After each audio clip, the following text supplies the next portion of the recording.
Parts completely interchangeable.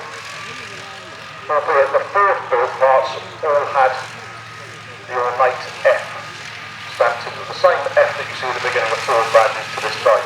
And that was because if the US government, or any other government for that matter, took an anchor of a voice and find against the failed part, it was proven to be a Ford mandatory. Now in front of that, we've got a Praga OT810, which unfortunately is just leaving the arena now. I was hoping to do another lap. So that's actually had viewpoints reenactment group. They had BMW and VDAP most of the heavy combination.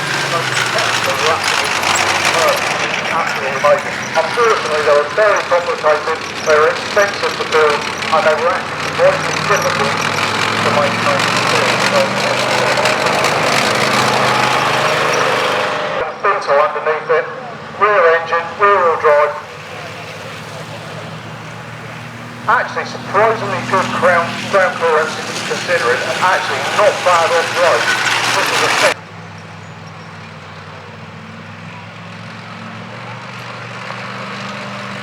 So we're going to have a closer look at that German vehicle, the Overlord, basically a tank without a turret there, in a garage. And we'll just say that 100% of German transport in World War II was horse-drawn, and we don't tend to see that.